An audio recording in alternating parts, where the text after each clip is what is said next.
خدا کا کلام پڑھا اور سنا جانا ہم سب کے لیے باعث سے برکت ہو۔ خداوند کا شکر ہو، خداوند آپ کے ساتھ ہو۔ انجیل مقدس متی رسول کے مطابق اے خداوند تیری تمجید ہو، اس کا 5 باب 17 آیت سے 19 آیت تک۔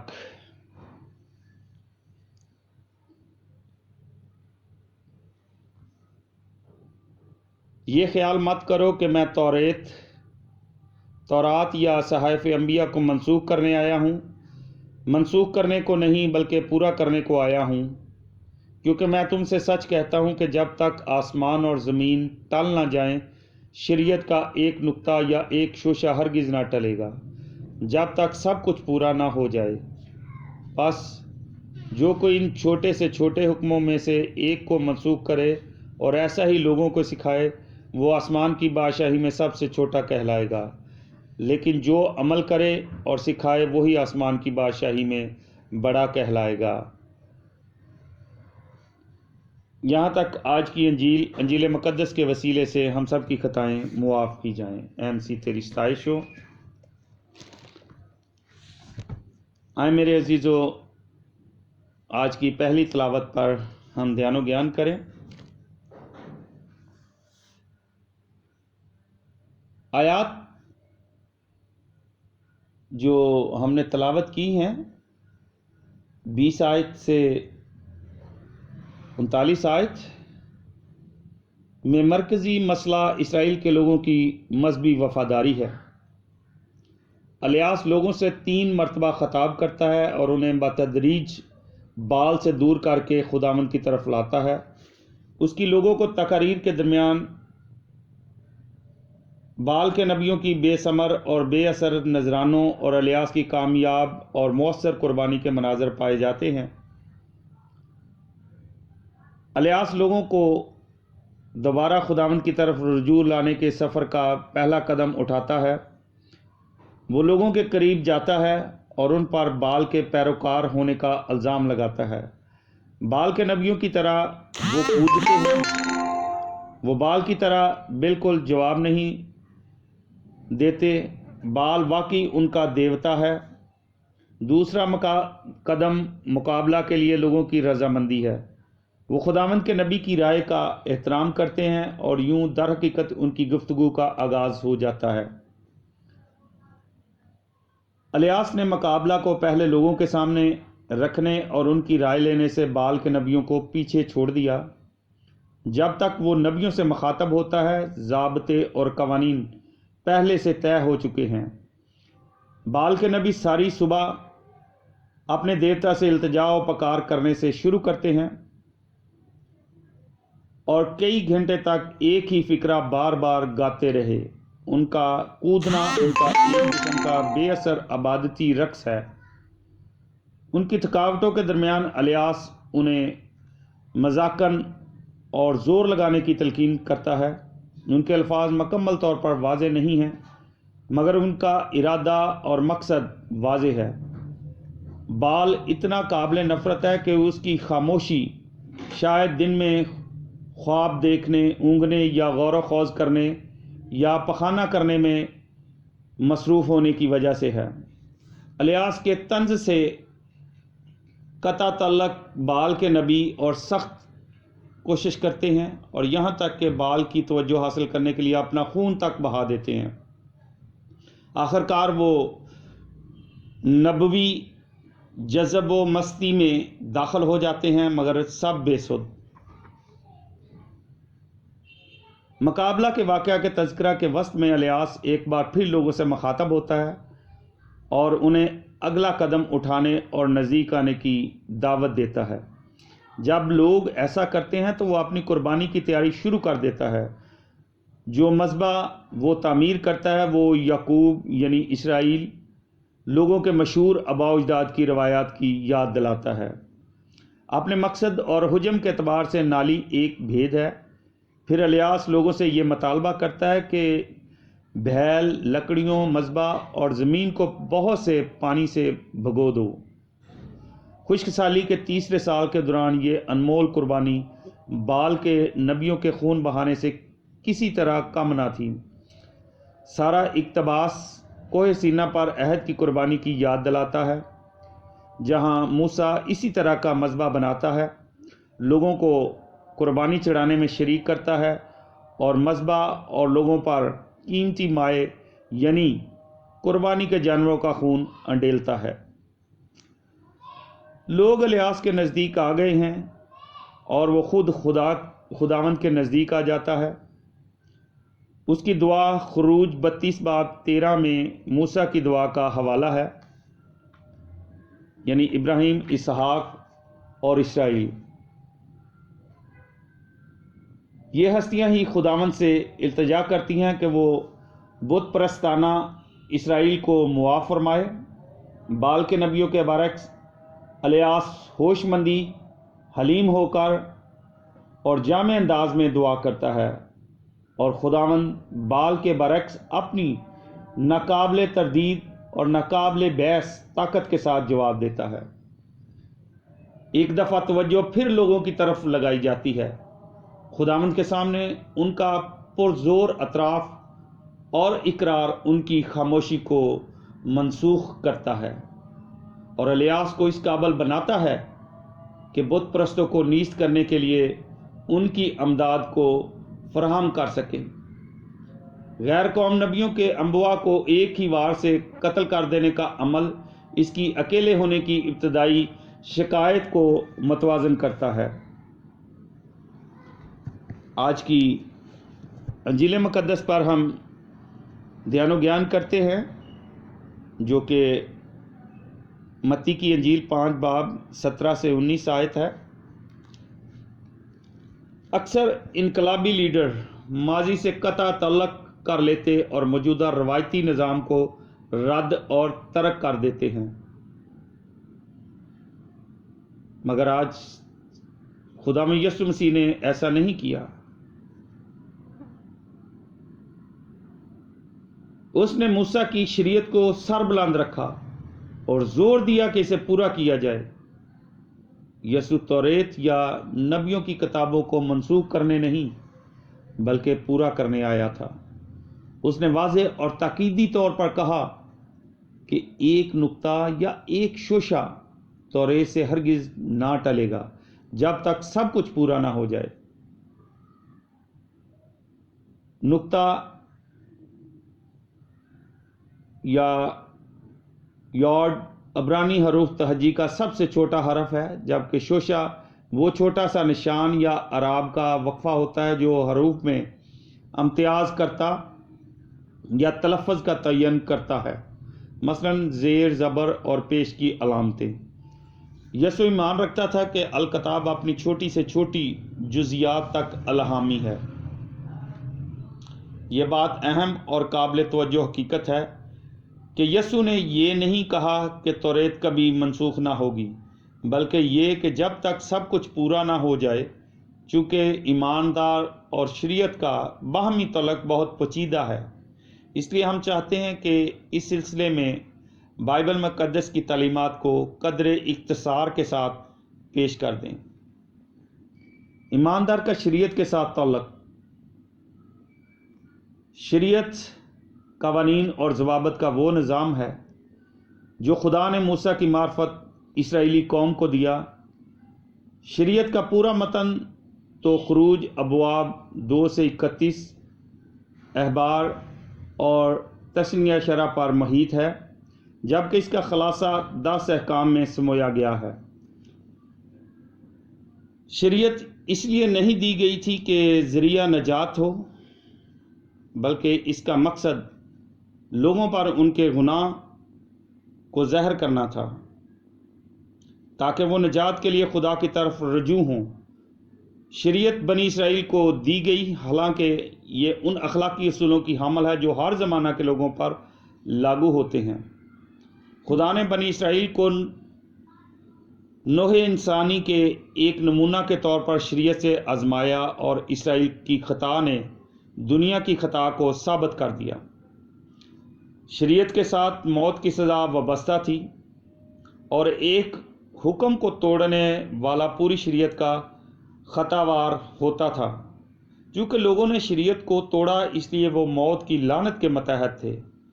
خدا کی راست بازی اور پاکیزگی کا تقاضا تھا کہ انہیں سزا دی جائے۔ اسی وجہ سے یسوع دنیا میں آیا تاکہ اپنی موت سے گناہ کی سزا چکا دے۔ وہ شریعت توڑنے والوں کے گناہ کے عوض موا، حالانکہ وہ خود بے گناہ تھا۔ اس نے شریعت کو ایک طرف نہیں ہٹا دیا، بلکہ اس نے اپنی زندگی اور اپنی موت میں اس کی سخت ترین شرائط کو پورا کر کے اس کے سارے مطالبات پورے کیے۔ اس طرح انجیل شریعت کو منسوخ نہیں کرتی، بلکہ اسے قائم اور سر بلند رکھتی ہے اور دکھاتی ہے کہ مسیح کے کفارے کے وسیلے سے شریعت کے سارے تقاضے کس طرح پورے ہو گئے ہیں۔ اس لیے یسوع پر ایمان لانے والے شخص شریعت کے متحد نہیں رہتے، وہ فضل کے متحد آ جاتے ہیں۔ وہ مسیح کے کام کے وسیلے سے شریعت کے اعتبار سے مردہ ہیں۔ شریعت کی سزا صرف ایک دفعہ اٹھانی ہوتی ہے، اور چونکہ مسیح نے یہ سزا اٹھا لی ہے اس لیے ایماندار کو یہ سزا اٹھانے کی ضرورت نہیں رہی۔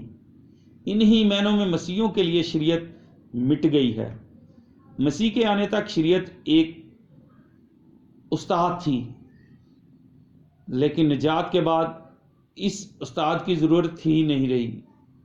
اگرچہ مسیحی شریعت کے متحد نہیں تو بھی یہ مطلب نہیں کہ وہ بے شرح ہیں۔ وہ شریعت سے کہیں زیادہ مضبوط اور کڑی زنجیر سے بندھا ہوا ہے۔ وہ مسیح کی شریعت کے متحد ہے۔ اس کے کردار کی تشکیل سزا کے خوف سے نہیں بلکہ اپنے منجی کو خوش کرنے کی محبت بری خواہش سے ہوتی ہے۔ مسیح اس کی زندگی کا دستور العمل بن جاتا ہے۔ ایماندار اور شریعت کے باہمی تعلق کے ضمن میں ایک عام سوال یہ اٹھایا جاتا ہے کہ کیا مجھے 10 حکموں کو ماننا چاہیے؟ جواب یہ ہے کہ شریعت میں موجود بعض اصول تو دائمی ہیں۔ چوری کرنا، لالچ کرنا اور قتل کرنا وغیرہ تو ہر زمانے میں غلط تھا اور غلط رہے گا۔ 10 میں سے 9 حکموں کو نئے عہد نامہ میں دہرایا گیا ہے، لیکن ایک اہم فرق کے ساتھ، وہ شریعت کے طور پر نہیں دیے گئے بلکہ خدا کے لوگوں کو راست بازی کی ترغیب دینے کے لیے۔ جو ایک حکم دہرایا نہیں گیا وہ سبت کا حکم ہے۔ مسیحیوں کو سبت یعنی ہفتے کا 7واں دن، ہفتہ یا سنیچر ماننے کی تعلیم کبھی نہیں دی گئی۔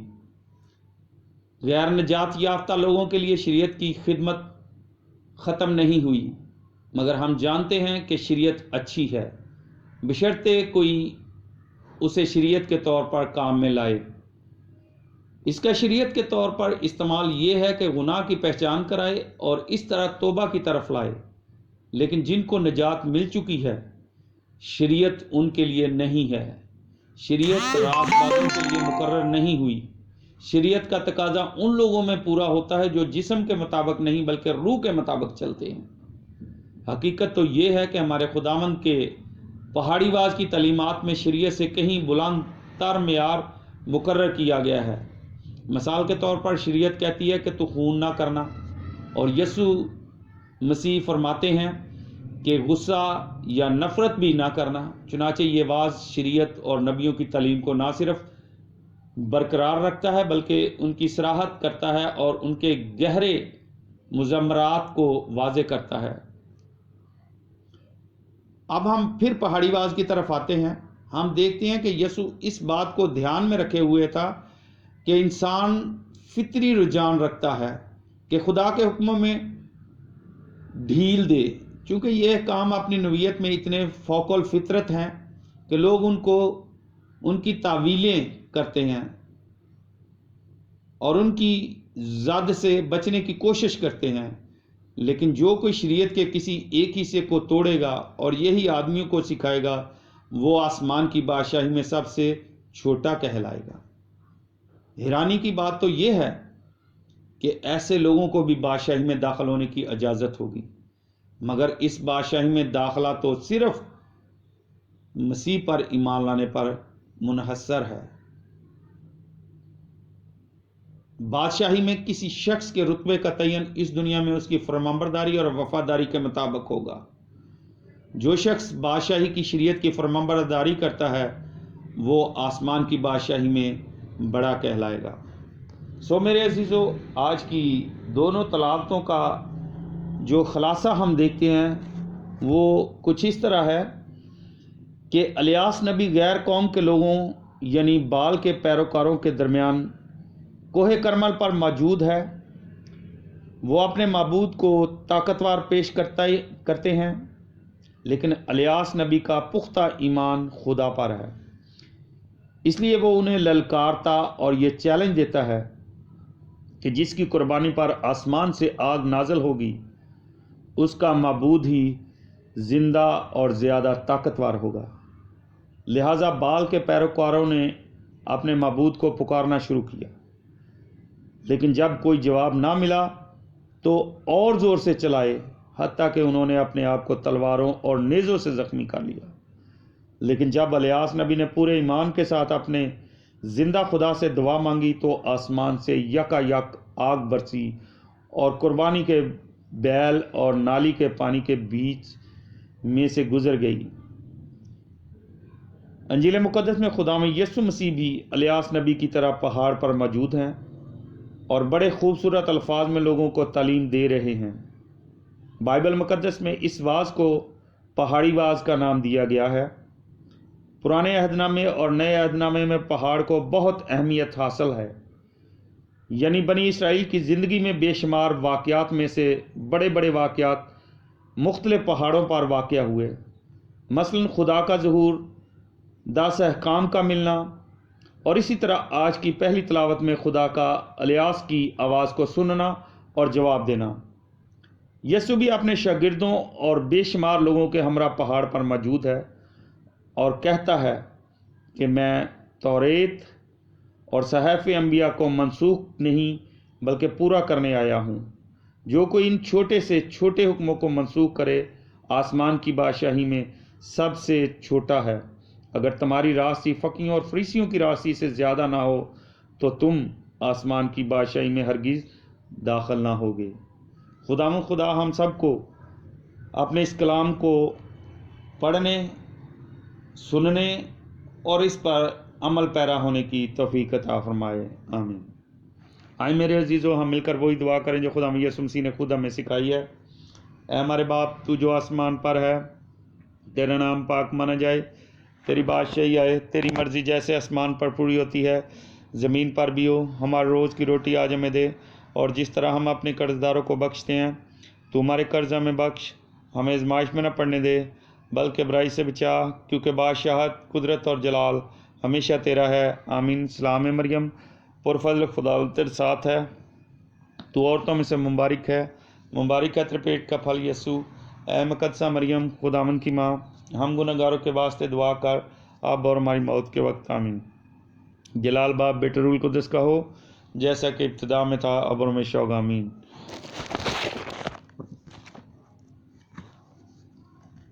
خداوند آپ کے ساتھ ہو۔ خدا کریم کی رحمت اور حفاظت میں ہم تمہیں سونپتے ہیں۔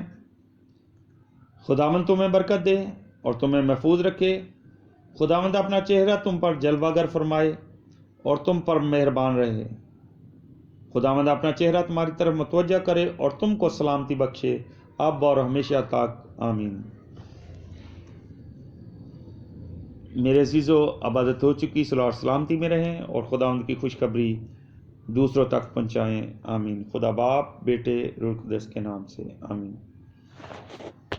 آج کی کلام کی سنگت کے آخر میں آپ سے ایک گزارش ہے، جس طرح کہ ہر کلام کی سنگت کے اینڈ میں ہم کرتے ہیں، ہمارے اس چینل کو لائک کریں، سبسکرائب کریں اگر آپ نے سبسکرائب نہیں کیا ہوا، اور اپنے عزیز و اقارب کے ساتھ شیئر کریں تاکہ خدا کا کلام ان تک اور ان کے ذریعے دوسرے لوگوں تک بھی پہنچ سکے۔ خدا ہم سب کو برکت دے اور اپنے کلام پر عمل پیرا ہونے کی توفیق عطا فرمائے، آمین۔